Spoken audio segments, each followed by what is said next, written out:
Hi folks, once again I'm going to have to split my wrap up into two lots because I've read an awful lot of books already this month. The first one was Record of a Spaceborn Few by Becky Chambers, and this is the next of the Wayfarers novels, the first one being A Long Way to a Small Angry Planet, which was just a wonderful book, and each of these have been just like a warm hug. I adore her writing, her world building, but most of all her characters and the pure diversity of them. She certainly represents a good sort of slice of society in her characters, and I love the way that she explores different parts of these worlds. So this is at the beginning of the novel. There's a disaster where a lot of people are killed on this spaceship because of some sort of failure. I can't remember exactly what it is, but she does explain it. I'm not good for the technical details of space and things, but so this tragedy happens at the beginning, and it's about the repercussions of that and different characters who are involved in it in some way. And yeah, like I said, another warm hug kind of book. I really like her take on science fiction, and I think her idea of the future is what I would like to think that the future will be like. Not that there aren't still issues that she works through, and certain prejudices against different races or species, but yeah, I think she does a good job of exploring those things that are issues in the world today in a science fiction setting, and that's what I think great science fiction does. Alright, so I think I gave that 4 stars. Was really good. Alright, then on a completely different note, I read My Cousin Rachel by Daphne du Maurier. Yet again, you know, great writing and all of that. I mean, it's Daphne du Maurier. It certainly hasn't beat Rebecca for me. That's still my favourite, but I've only read a few. I read Jamaica Inn a few years ago, and then Rebecca. So I'd like to read some of her short fiction next, actually. But yes, this is about, well, there's a character called Rachel, who is the cousin of the protagonist, the narrator, and he's a tricky sort of character. You know, you sort of, usually when you go into a book that's written first person, you expect to kind of enjoy the narrator's narration, and you expect to like the main character. In this case, he's a nasty piece of work, really, and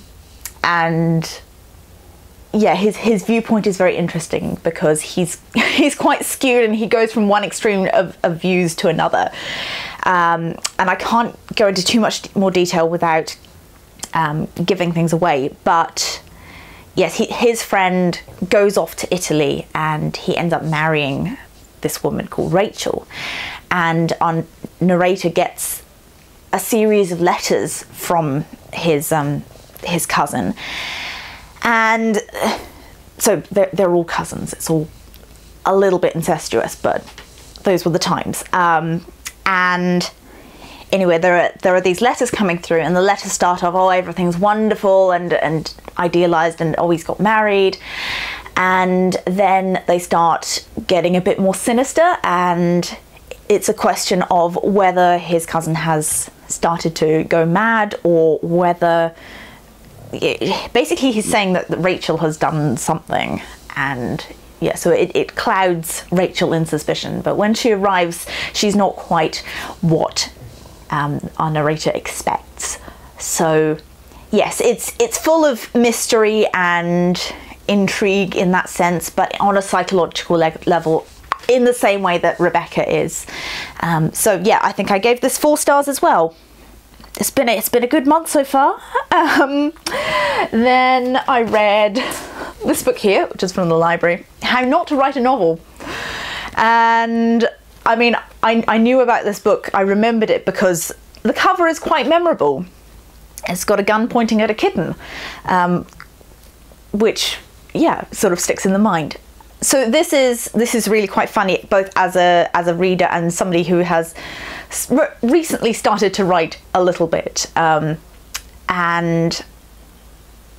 yeah, it's interesting. It's basically a whole lot of things not to do, as the title would suggest. So common mistakes in fiction and in novels that don't get published. So it starts out with, it'll have a little extract that they've written, that one of the authors has written about. It demonstrates one of these errors, and then it goes on to explain it, and it's really quite funny. And quite snarky. I really enjoyed that. So if you're a writer, or even if you just enjoy books and there are certain things that annoy you in books, if you're a bit of a pedant like that, then this is hilarious. Really good. I think I gave that a 4 stars as well. Yeah, good fun. So then next up we have The Historian by Elizabeth Kostova. So this was an audiobook, as were the previous 2 novels, and this, from the description, I was sort of getting secret history vibes, and there's a little bit of that. There's it's got this dark academic feel to it, which I love. Anything where characters are going through libraries, and especially if there's a mystery and they're having to go through libraries to solve the mystery. That's right up my alley. So it's got a very sort of old-timey feel to it because of that. But it's set in, well, it's set in several different times, partly in the 1970s, and there's another, I think it's the early 20th century going back, and there are letters about and different accounts about vampires. So basically it's a vampire hunt across Europe, and there were lots of libraries involved, which was great. So the premise is that Dracula is in fact Vlad the Impaler, and he is not dead. He is a real character in this novel, and yes, goes around doing vampiric things, namely killing people and drinking their blood and turning them into vampires. So yeah, there are vampires in this novel, and one thing that did annoy me about the audiobook is that it has this music in it that, anytime anything starts to get a little bit sinister, this music comes in, and I don't know, it had a sort of spooky feel to it, so you felt like something terrible was about to happen, but maybe it wasn't necessarily. So it's a little bit off-putting. I wish they had not included the music in there, but I did like the rest of the narration. It's a multicast narration, which sometimes takes a bit of getting used to, because when they're having a conversation they'll switch between. I tend to prefer if it's a block of it's from this character's point of view, so it's all going to be in this character's voice. But it did help with the letters, because sometimes that gets a bit confusing in audiobooks when you've got different letters from different people, but it's being read by the same narrator, so that makes it clearer. And whereas it's very obvious if you're reading a physical book that, okay, we're at the letter now, and maybe it's in a different font or something. Anyway, so yeah, that was a good, fun, but also quite dark novel. And I liked the way it all came together, and obviously I can't talk about that without spoilers, but yeah, I gave this a 4-star as well. Then I read another fantastic book, and I've been really enjoying fantasy recently, and I think it's because I read a whole lot of YA books last month, and YA fantasy appeals to me much more than the sort of everyday teen problem type books. So that's what I read. You'll see that if you watch that video. So I thought, more fantasy, why not? And to be honest, I think that fantasy, maybe even more than literary fiction, is where my home is. I love reading about different worlds and different magic systems, and I just find it fascinating. To see how different authors deal with similar subject matters in vastly different ways. So that little prelude, fantasy book that I read was City of Brass by S.A. Chakraborty, and this was fantastic as well. I've said it was 4 stars, but I think it might have been a 4.5, 5, maybe even. It was pretty good. So this is set in a fantasy world, or a fantasy version of sort of the Middle East.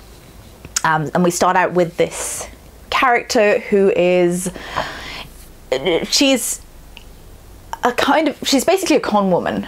So she tricks people into thinking that she has magic and can read the future and all of this, because it's quite a superstitious society. And we'll find out that that's for good reason. Anyway, she accidentally summons a demon, god, otherworldly thing, and she doesn't quite realize that she's done it, and then, because she doesn't actually believe in all this stuff, even though she tricks people into thinking that she does, she has this gift with languages. So she's an orphan, she doesn't know where she came from, but ever since she can remember, she's been able to pick up languages like that, which is a pretty useful skill, but she doesn't really see it as being much more than just, you know, useful to con people and play different roles. But actually she could take it a lot further. And yeah, so when she accidentally summons this demon by using a language that nobody understands in this ritual that she's doing, she ends up making quite a mess. And yeah, that's where the story begins. And so we follow her, and then we've also got another character who is a prince in this city, which is the City of Brass, and eventually their 2 lives sort of end up entwining in some way. But I don't want to give too much away, because part of the joy of fantasy in general, I think, is that you dive into it and don't quite know where you are, and I love doing that. So I'd recommend doing that with this, and just know that I give it 2 thumbs up. I think I probably would give it 5 stars. It was pretty jolly great. All right, something completely different again. This book here came out on audiobook, and it's read by Philip Pullman himself. This is Demon Voices by Philip Pullman, and this is a series of essays and articles and talks that Philip Pullman has done over the years. So it stretches quite a span of years. Some of them go back to the late 90s, I think. I'm not going to look, but yeah, it does go back quite a way. So these are all about storytelling in different forms. So what I liked about this is the sheer diversity in there of different subject matters. There's one article where he's talking about a painting and goes into a lot of depth about that painting as a form of storytelling. And then we've got essays where he's talking about religion and fiction, which is something he's very well known for talking about. His Dark Materials are a kind of answer to the Narnia books in terms of the ideas of, you know, Christianity and sin and all of that. And he's very good at exploring these ideas, and I think he does a wonderful job without being Richard Dawkins, basically, without being rude or condescending to anyone. And I like the way that he talks about religion, and he borrows a lot from religion as well, which is something that he talks about a lot in here, the sort of the rituals and all of that. So yeah, if you like Philip Pullman's storytelling and any of his books, then I'd highly recommend this. But also, if you're interested in writing, in craft and storytelling of any kind, then I'd recommend this as well. I think I read this right at the right time because, like I said, I'm kind of interested in stories at the moment. It's very much on my mind. I've got a picture book coming out next week, and I'm wanting to do more along those lines. So yeah, looking at this and fairy tales as well. There's heaps about fairy tales and structure and psychology, and I mean, this has just got so much in it. So I think I gave this 5 stars as well. If I didn't, I should have, because yes I did. Well done, Holly. So highly recommend this, and the audiobook is fantastic because it is read by Philip Pullman himself. The next audiobook was The Book of M by Peng Shepherd, which was such a surprise. I think I did read the blurb of this, but then completely forgot what it was about and just went, okay, it's kind of science fiction-y, fantasy something or other, and I'm gonna read it. So I bought the audiobook. I think maybe it was on special or something.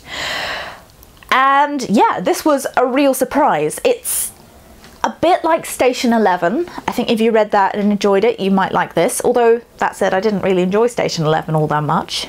But I thought this was a lot better, basically. So this is set, maybe not in the future necessarily, but it's a dystopian kind of situation where it's the pandemic situation, basically, but with a twist. So people start losing their shadows. And I love the way that this book is structured as well, because it sort of reveals more and more information about the situation over time. It doesn't sort of just dump it all at the beginning, which is great.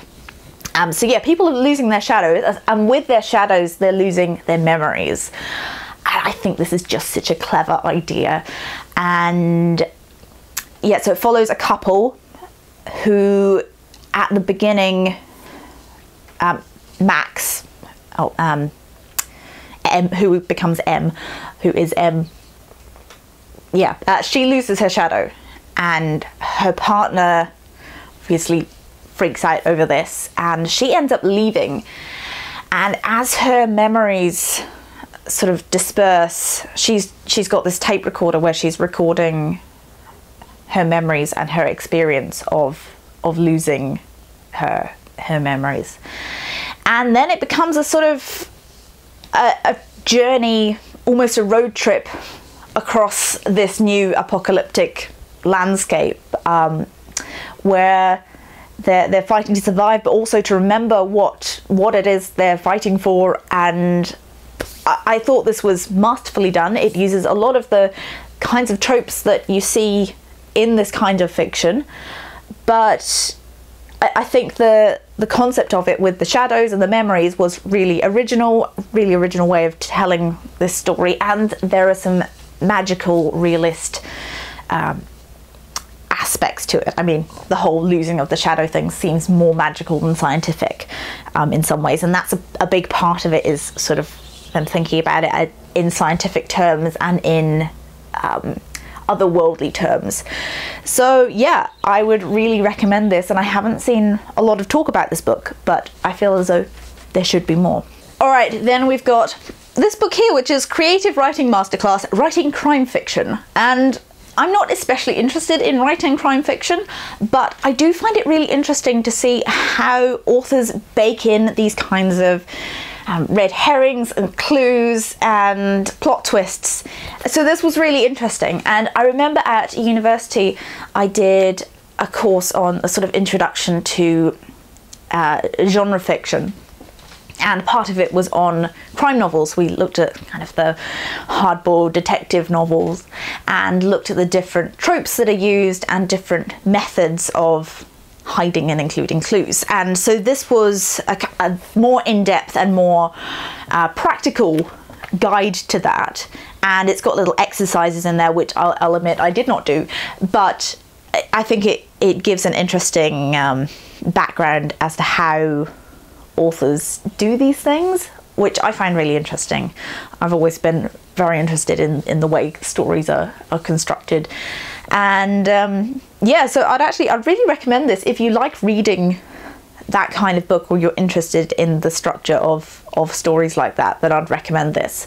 Although, if you're the kind of person who loves figuring out the mystery before the detective does, and reads crime fiction for that reason, then this might annoy you, because it'll give away some of the things that authors do and how they hide different things. Although you might find it useful, I don't know, it depends what sort of reader you are. It's amazing how many books do have elements of that detective or crime side of things. Even the Harry Potter books are essentially mystery novels.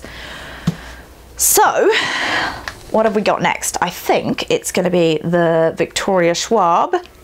It's this one here. it's got a violin on the front. That is mostly why I got this book. So V. Schwab, or Victoria Schwab, depending on what she's writing, I really like her writing, and I've read the Dark Shade of Magic trilogy, and I'm dying to read Vicious, and then the new one, Vengeful, which is coming out at the end of this month. But this one I could get my hands on more quickly. So this is a kind of urban fantasy, and what intrigued me about this is that music is used to magical ends. So we've got two characters. We've got August and we've got Kate. And Kate is a troublemaker at the beginning of the book. She burns down the chapel of her school, so she gets expelled, obviously, and that's exactly what she wanted, and she ends up going back to her city and living with her father, and she wants to be able to step into her father's shoes because he's the boss in this town, and he's a nasty piece of work. So we've got this kind of villain character from the outset, who is quite likable in many ways. She's definitely tough. And then we've got August, who is a sensitive soul who plays the violin, but his violin playing has magical abilities, and he's not human, but he can pass as human. And this world is full of monsters, and he is considered to be one of these monsters. So he goes to the school which Kate is now at, and his job is to befriend Kate and find out what she's up to and what her father's up to. And they sort of end up forming an unlikely alliance, where we're not sure who's playing who. And yeah, I enjoyed this. It was not as good as the Shades of Magic books. I don't think it was as developed.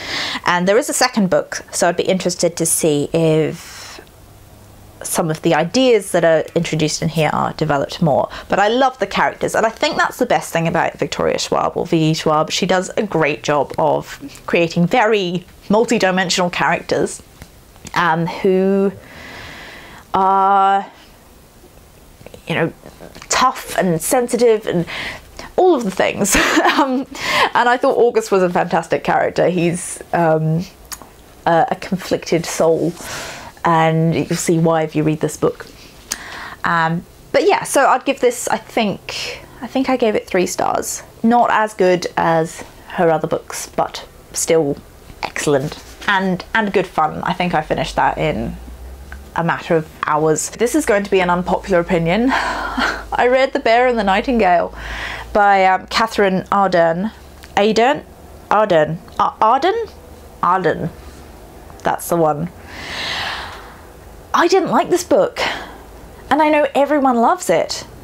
So I feel as though there's something wrong with me. This is usually what happens when I don't like a book that's really popular. I start questioning my own judgment rather than questioning the book. Which may be misguided, I don't know. But I'd love to know down in the comments if you've read this book and what you thought of it, because I just feel as though I missed something. And as I was going along, I was thinking, why am I not enjoying this? Why am I wanting this to be over? Because I thought I'd better read the whole thing. And to be honest, if it hadn't been such a popular book and been so highly rated, then I probably would have DNF'd it. But I persevered, and yeah, I just wanted it to be finished. This sounds terrible. And then when I don't like a book, I feel like I need to go back and reread it and get out of it whatever I missed. Oh, I feel really bad. But I think it's based on Russian folklore, and that's not necessarily my favorite type of book. There have been some that have done it really well, but in general I haven't enjoyed, I'm thinking books like Uprooted, which had fairy tale and Russian folklore elements to it. I didn't especially enjoy that, and this gave me similar vibes, but I don't know, I think I enjoyed it even less.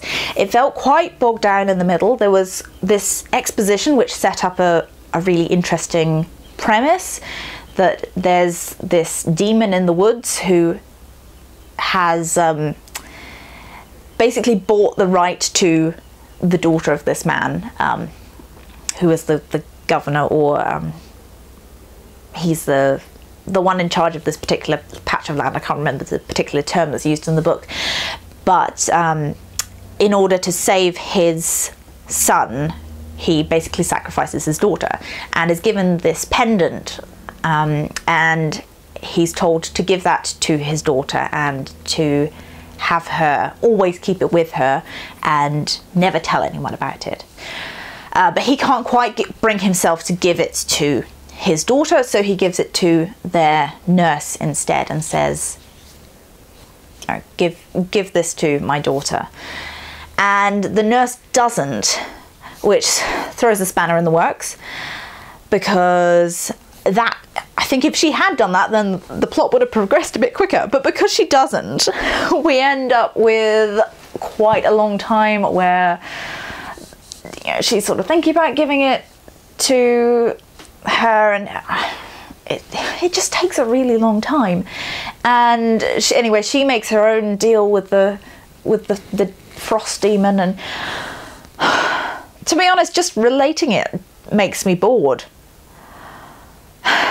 And I feel like I must be missing something because everyone loves this book. But yeah, tell me down below what you thought of this book if you've read it, and especially if you found the same thing, because I know I am in the vast minority. And maybe it was the writing as well that I didn't enjoy as much. That if it had been more my taste in writing, I might have enjoyed it more and not minded so much about the pacing of the plot, because often I don't care about the plot so much as the characters and the writing.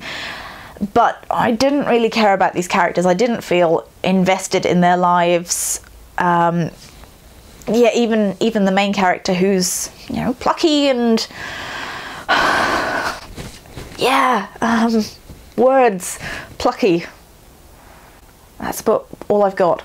I'm really sorry if you love this book, and don't be put off this book because of me. But yeah, I can't recommend it. I'm sorry. But oh yes, the final book was Strange the Dreamer by Laini Taylor. Laini Taylor? Laini Taylor. Yeah. So this is a book that's sometimes classed as fantasy, sometimes classed as YA fantasy. I see it as maybe somewhere in between, but I really liked this. From the very beginning, I went, okay, this is just so much better than The Bear and the Nightingale, to me at least. And I felt so much more invested from the very beginning. It's got a punchy opening where something dramatic happens, and then we don't know why that's happened. It's this kind of prologue, and then we meet a character who is a librarian, and he's called he's nicknamed Strange, or Strange the Dreamer. His surname is Strange, and that means that he's basically has no title. It's like the bastard names in A Song of Ice and Fire, you know, Snow and Sand and all of that. So, except he's strange. And Strange has had this fascination with this lost city for as long as, well, from the beginning of the book, as long as he can remember, he's been fascinated with it. And part of this is because a few years prior, there was, the city had a name, but the name disappears, which I think is such a fascinating concept. And all they can remember of the name is the name Weep. So they start calling it Weep, even though they don't really know that they know that it's not its real name. And so he's fascinated by this, and all records of this city have disappeared, and its original name. And so when a delegation from this city arrives right on his doorstep, he is determined to go along and find out whatever he possibly can about this city. The trouble is, of course, that he's nobody. He's strange. He's just this oddball with no money, no title, all of that. And he manages to get on to this onto this trip, and that's where the really exciting part of the journey begins. But before that, we've got all these descriptions of the library, and he's, you know, digging through books, and oh, I love it. Books, and, you know, books that are set in libraries, universities, all of that. Love it, absolutely love it.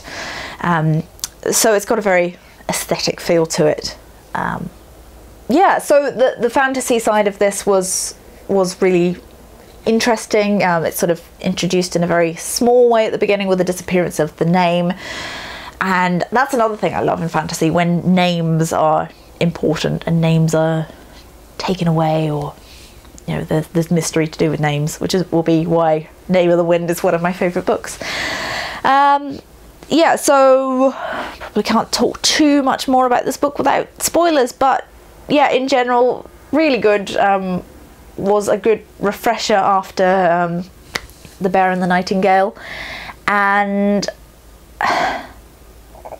yeah, I don't know, because I was worried that because I didn't like this really popular book that maybe I just needed to read something completely different, or I don't know, I suddenly had bad taste or something. Anyway, those are the books that I've read in the first half of this month. I'm reading another really great book at the moment, which I will talk about in the next wrap-up at the end of the month.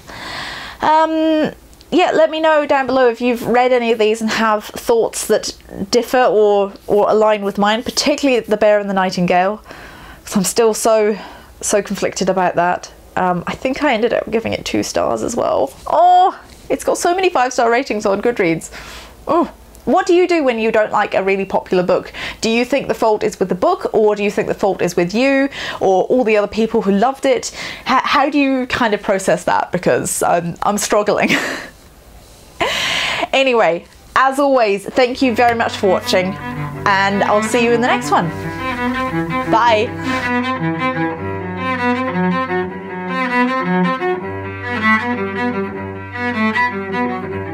Thank you.